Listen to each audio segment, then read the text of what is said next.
अस्सलाम वालेकुम नाजरीन। ड्रामा सीरियल खुमार की अगली किस्त में आप देखेंगे कि अब नासिर की बीवी को सारी हकीकत, सारी सच्चाई के बारे में पता चल चुका है कि नासिर कितना घिनौना, कितना लालची, कितना बेगैरत इंसान है।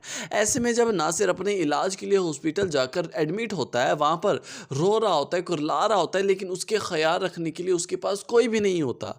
ऐसे में उसकी बीवी की कॉल जाती है और कहने लगती है, तुम जैसा लालची इंसान मैंने अपनी ज़िंदगी में आज तक नहीं देखा। मुझे अब शर्मिंदगी हो रही है कि मैंने अपनी ज़िंदगी का एक अरसा तुम जैसे घटिया और घिनौने इंसान के साथ गुजारा है।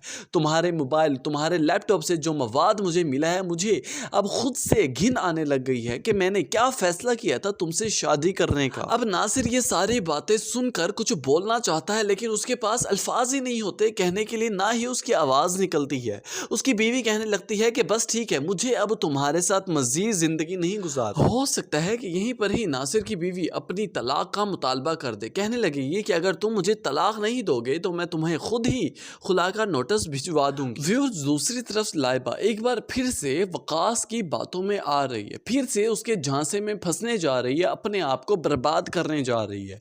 अब की बार वो फिर से वकास की झूठी जिपटी बातों में आकर भागने का इरादा कर देंगी घर से। अब यहाँ पर इज्जत नीलाम करेगी अपने भाई, अपने बाप की, सिर्फ और सिर्फ नीचा दिखाने की खातिर अपनी माँ को। अब कहकशा बेगम का भी तो अंजाम यही होना है कि वो अपने बच्चों की बर्बादी अपनी आंखों के सामने देखेगी। दर हकीकत वकास तो एक झूठी मोहब्बत का ढोंग रचा रहा है लाइबा से। उसे उसके घर से भगा कर ले तो जाएगा, हो सकता है कि वो इंतकाम ले रहा हो, बदला ले रहा हो लाइबा से और उसके घर वालों से। अब व्यूअर्स, होगा कुछ यूं कि अगली किस्त में आप देखेंगे कि वकास उसे फोन करेगा, कहने लगेगा कि मेरे घर वाले तो नहीं मान रहे, लेकिन मैं तुम्हारे लिए सारी दुनिया से लड़ने के लिए तैयार हूँ। यहाँ पर लाइबा भी इमोशनल होते हुए कहने लगेगी, अगर आप मेरे लिए इतना कर सकते हैं तो मैं भी आपके लिए सब कुछ कर सकती हूँ। मुझे ये बताएं कि मुझे कहाँ पर आना है, लोकेशन बता दें।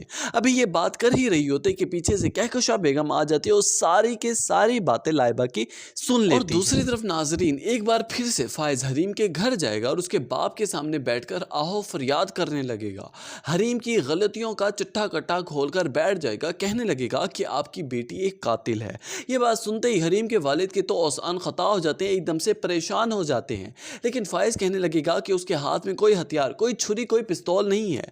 उसने मुझे इस तरह से घायल किया है कि मैं ना अब जी सकता हूँ और ना मर सकता हूँ, ये सिर्फ आपकी बेटी की वजह से। यहाँ पर हरीम के वालिद कहने लगेंगे कि बेटा आखिर तुम्हें कहना क्या है, क्या कहना चाहते हो, क्या करना चाहते हो, जो फैसला है तो मुझे सुना दो। फायज की इन बातों को हरीम भी सुन लेती है अपनी कानों से, सारी बातें सुन समझकर वो भी एकदम से इमोशनल होकर आंसू बहाने लग जाती है। व्यूअर्स, देखना यह है कि क्या हरीम और फायज दोनों अलग हो जाएंगे अपनी अपनी जिंदगियों में, जबकि अभी तक तो यही प्रेडिक्शन से अंदाजा लगाया जा रहा है कि फायज और हरीम अभी भी एक दूसरे से बहुत ही मोहब्बत करते हैं।